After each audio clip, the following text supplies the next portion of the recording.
Hey everybody, welcome to Trading Capital's Daily Analysis video. I'm your head market analyst here, Curtis Scouten. Jumping into the charts on this November 21st, so kicking off the new week Monday. Basically, it was pretty much it was a very quiet session in the markets today. However, there's a couple points that I will be touching on that I think are worth mentioning.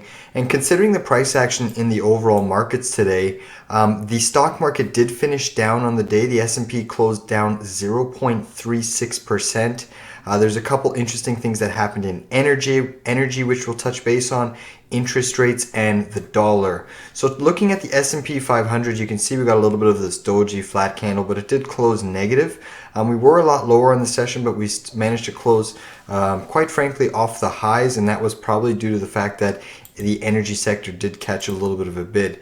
Now, the important thing about what's transpiring in this price action is that we have a key resistance which we should be paying attention to over here.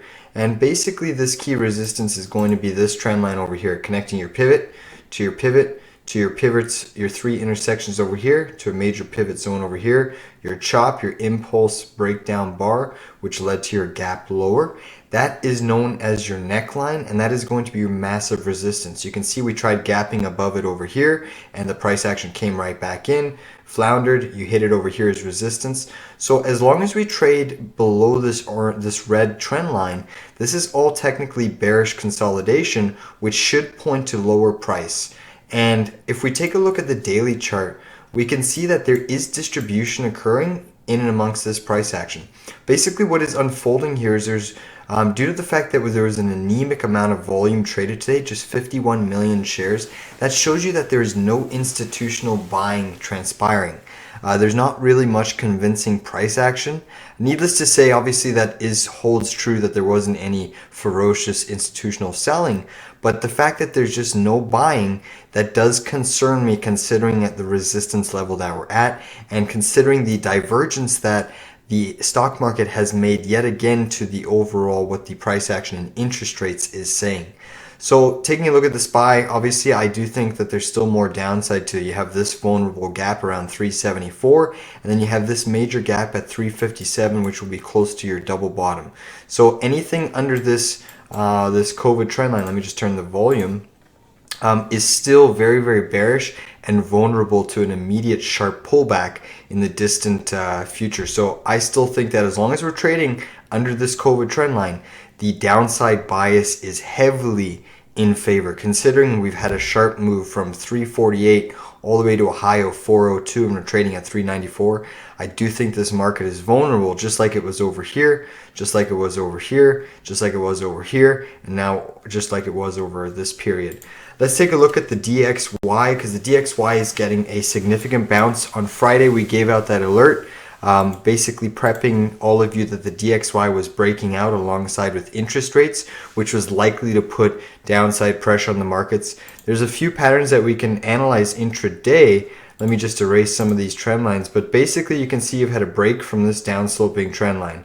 Now, if you actually draw the inverse head and shoulder, you can see you have a left shoulder here, a head, and this was your right base. And this was your neckline, which you actually broke out of basically over here and confirmed. And now you're putting in bullish consolidation above all of the key intraday moving averages, which should point to higher upside. Now, I have it calculated that the dollar, to complete its first inverse head and shoulders pattern, takes you to about 108.80, which you can see is still about another dollar higher. So you can imagine that the pressure that the markets will feel once the dollar completes this very likely pattern outcome of 101.80. Now, in the event that it does complete that, it doesn't have to stop at that upside potential. If it hits 101.80, there's yet again another potential inverse that we have to be aware of, which will actually take you to roughly about this 109.70 area. So let's just be aware that there's two potential patterns in play, and obviously we have to get through the first one and achieve that upside target, which is 101.80, but it's looking very likely that we're going to see the dollar push up in the near term, which could be spooking some sort of a fear in the markets, people fleeing to the dollar, potentially interest rates continuing to break up, yields breaking up with a more hawkish Fed. So if we look at the 2-year yield, the 2-year yield's actually been on a little bit of a tear recently. Taking a look at the daily chart on the 2-year yield, you can see we're still trading inside of this wide range red bar sell-off. But the beautiful thing about the 2-year yield is now you've recaptured this original parallel channel. So you have to favor the upside bias now, because you've had your initial resistance, which forced you to close below. Then you popped through on Friday, and you actually confirmed the recapture of this parallel channel today. Now that is super bullish for yields in the short term. Now mind you, we have had 1, 2, 3, 4 days of upside, and we're getting to this upper range resistance. So you have to anticipate that yields maybe will see some flat price action for a day or two before inevitably be moving much higher. But in the intraday price action, the yields are actually still looking very bullish on the hourly chart and poised to continue to move up. I do have a major resistance on the yields that if it was to continue to push up, the likelihood would be retracing to this orange trend line around 4.8% or so, and that could maybe put you back at double top potentially. But that's a big potential. So, you can see around 4.8, which puts you around November 25th. So sometime next week, that yields potentially put in that potential double top. So we'll have to continue to wait and see if that transpires. But needless to say, I do think that this is the interim top for yields, and especially the 2-year, and this is the level to beat right now. We have a level to trade against due to the fact that you do have a significant daily reversal candle on the 2-year yield. Obviously, the 2-year yield, we have to keep in mind, is what the Fed fund rate is expected to get to. So the Fed fund rate is only at 4%. This implies that there's still another 0.5 percentage point of hikes to come before a potential pause. So we're getting very close, but this yield is crucial to watch as we head into that early December meeting, because it will imply and it will kind of give us a leading signal as to what the Fed is going to do. So if we're at 4% right now and this stays around this 4.56 level, we have to anticipate that the Fed is raising their Fed fund rate by 0.5%. If this somehow collapses down to 4, basically we can anticipate, or even like 4.25, we can anticipate that there's only going to be a 0.25 percentage point hike and then maybe a pause. So this is going to be key over the coming sessions, what the 2-year yield is going to do. The markets are hinging on this because the Fed fund rate is at 4% and very close to the 4.56%. The big question is, does the Fed get any more hawkish than this high made over 4.87%? If they do, then we could see that 5.1 percentage point tagged. But that's a massive spike on yields, and we would certainly see a big sell-off in the stock market if that occurred. So let's take a look at gold to see what transpired. Gold still doing a healthy pullback, 1, 2, 3, 4 days down of pullback. I would still like to see gold to retrace back to the 1720 level before it would be considered a buy to potentially see more upside. Let's take a look at Bitcoin. Bitcoin has been under immense pressure. We warned about this bear flag. Obviously, we are short Bitcoin, so that is super healthy for us to see. But nevertheless, let me just erase some of these key trend lines over here. Bitcoin, we are short around the 17.4 level here. So we're deep in the money on our Bitcoin trade. That's nice to see. Bitcoin is triggering this bear flag breakdown. It is on the cusp. It hasn't broken down yet, but considering you've pierced the new low, that is incredibly weak price action in Bitcoin's part. And it's only a matter of time, in my opinion, before we see a sharp sell-off. I think it's best if we go to the weekly chart just to show you the terrific damage that is unfolding when you have this bear flag starting to play out, and then you have another minor bear flag inside the major trend.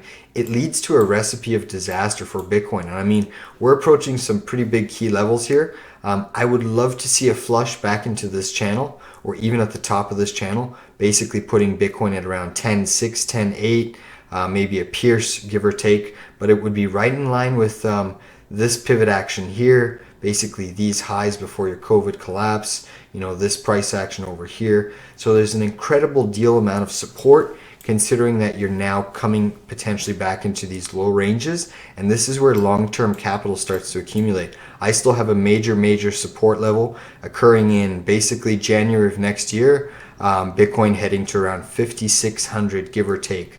So somewhere between 5,000 and 6,000, that's where I have Bitcoin, a major confluence of trends and cycle dates and work that all coincide with a major area.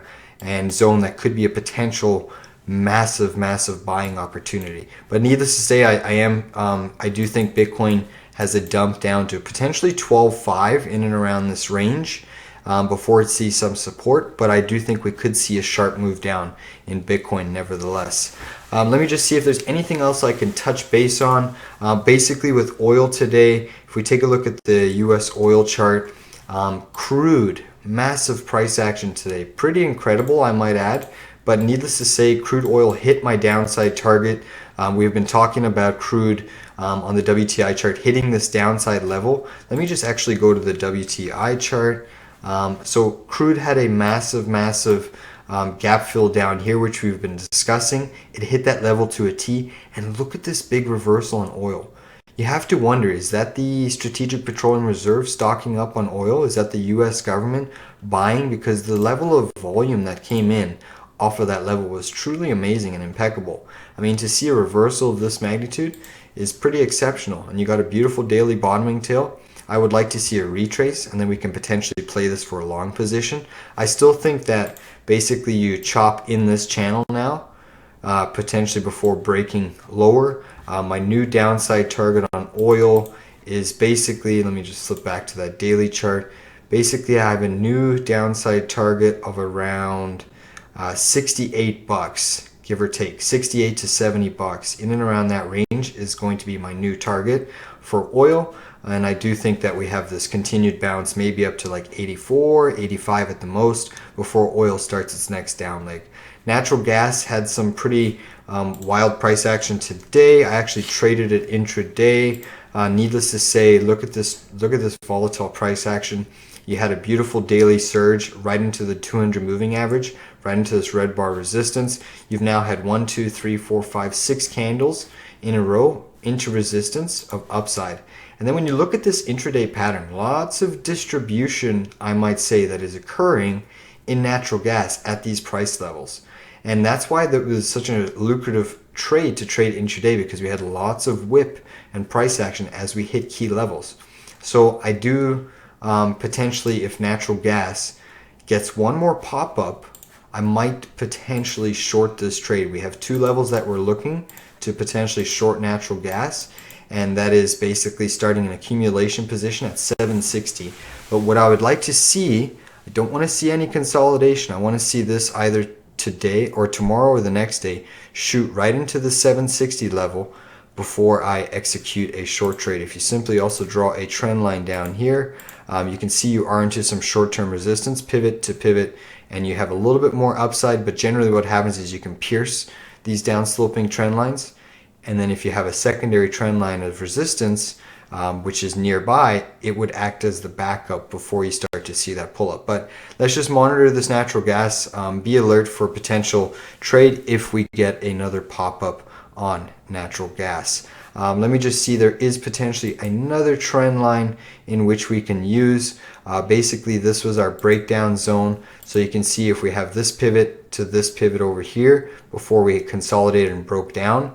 But you could retrace to tag it over here, and it would also be another level of resistance confluencing in that area. So lots of resistance on natural gas approaching, and it'll be interesting to see if we get that pop through and follow through in bullish price action. But I do think once we tag that level, we'll see a beautiful reversal. And just to put into price perspective, that's about another 7% to the upside. You know, after a day like today, it had a pretty sharp move up of, I think it was 6 or 7% as well. It's not very strange to see natural gas getting a big pop on follow-through momentum traders. But needless to say, overall bias for the markets, if we take a look at the Qs, QQQ, tech should see some overall downside price action in the near term, especially if that yields continue to push up. I still have in the near term, the Qs have to hit 278.10 before ultimately fulfilling a little bit of a downside target. And then if the Qs hit that level of support, we could see a little bit of a bounce. But ultimately, I do have the Qs heading lower just due to the fact that there's the dollars continue to rise, yields are potentially rising, and the overall fact that we're now entering the period where the interest rate hikes that have started by basically central banks are now starting to filter through the overall economy. So that's the big thing we have to keep in mind, is that there's been a lag period for all of these interest rate hikes that we've been hearing about, but this is where they start hitting the real economy. And as you can see on the NASDAQ, you're also trading well below this topping formation. The downside move off that topping formation is, like I said, 278, puts you into this little bit of a pivot zone, which you could have an intraday tradable bounce. But I think we're on the brink. The price action in the overall indexes is looking there's a lot of distribution occurring. And what I mean by distribution is that there's big institutions or funds unloading into smaller traders. That's kind of the price action that I'm seeing. And whenever you start seeing consecutive days of that type of distribution or price action, it tends to follow up with some sort of a news headline that triggers a sharper move in another direction. Now, I'm favoring that move to be to the downside. So there's potentially some sort of a news-based event that is going to drive the price action in a sharp move lower in the near term. That's just kind of what I'm seeing in the charts. Now, with this light volume, and it is extremely anemic and light, and considering that this week is a shortened trading week with the Thanksgiving holiday and the Friday also being a half day, I believe, then this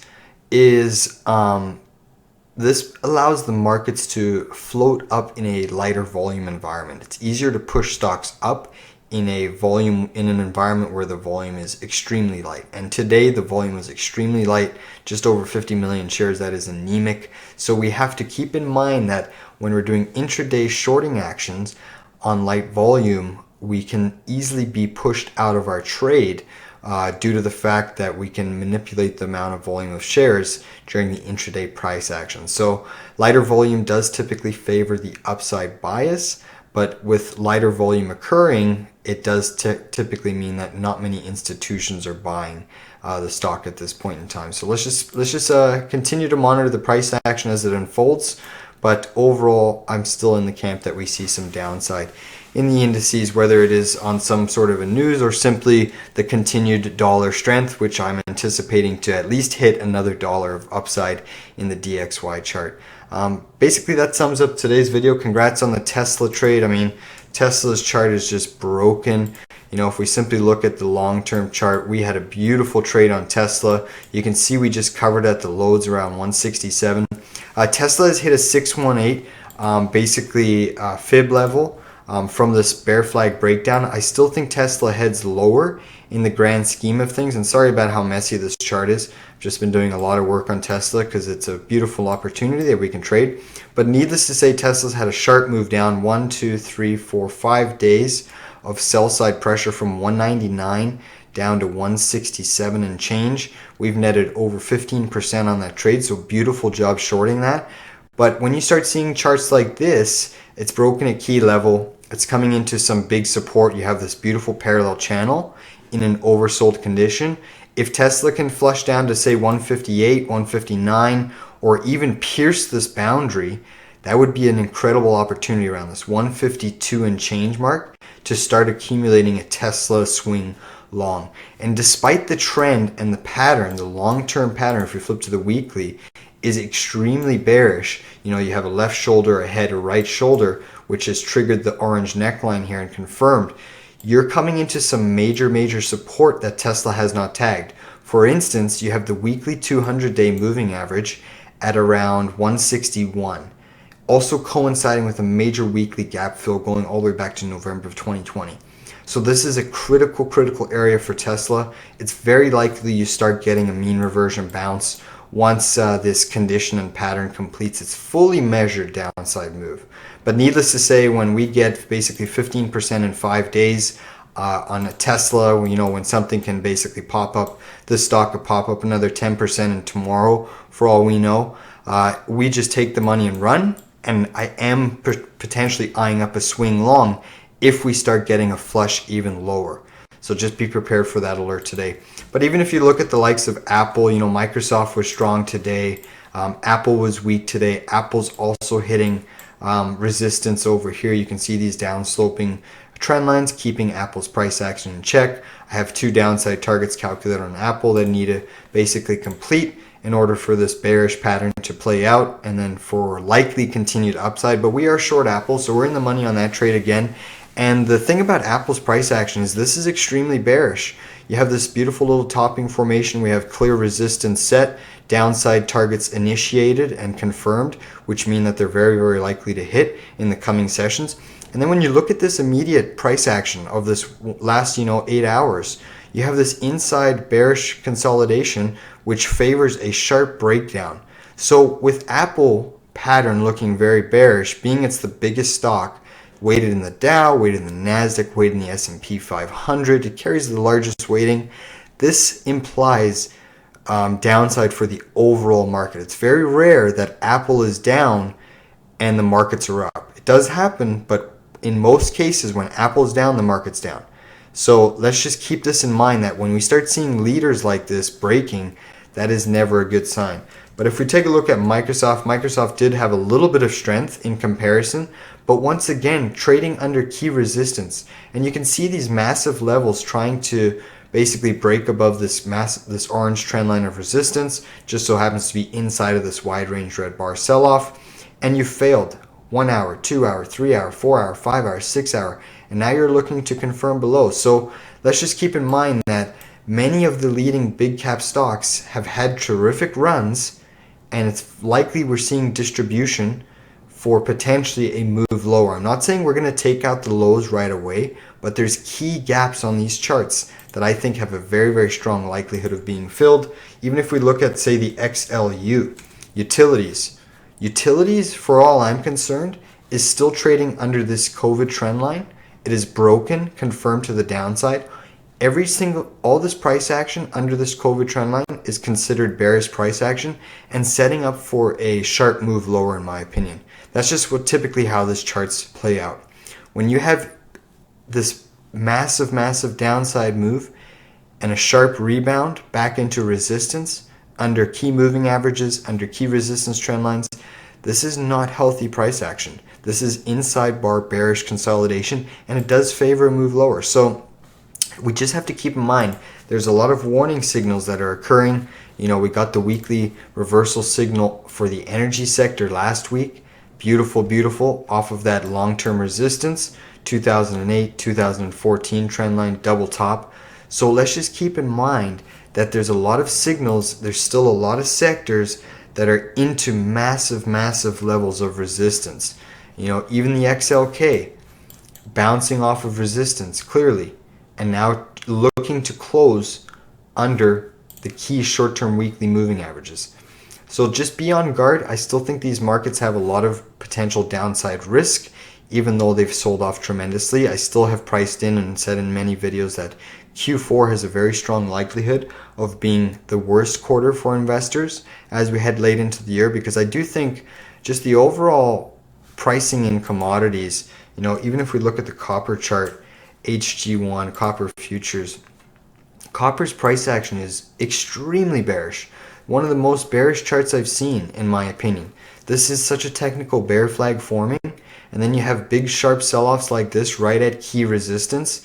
This chart is just screaming that we're potentially heading into a big deflationary event in the housing market where copper is used the most. I mean, when you have a bear flag like this, of this degree, you ultimately have to respect it, because this pattern has extreme implications when it breaks to the downside.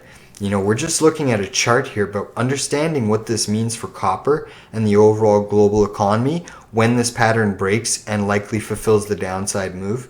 Bear flags have a high degree of breaking, especially when the consolidation has remained in such a symmetrical range where it's clearly unidentifiable that distribution is occurring at key levels to unload massive copper positions. And that is what is occurring in this beautiful symmetrical bearish consolidation. So this implication of this pattern breaking lower should really scare longer term investors, because it does imply with the copper price hitting below 250, potentially at the low $2, that would mean that the economy is in a state of pretty much disarray from at that point when copper would hit that. But let's not forget that copper is bearishly consolidating, and that is a key commodity in my opinion that we have to keep an eye on. And that certainly doesn't signal healthy things if copper breaks these key moving averages and triggers this pattern. But overall, again, we're going to trade this market. There's going to be opportunities and setups, so let's just continue to try to basically interpret the charts as accurately as possible as we get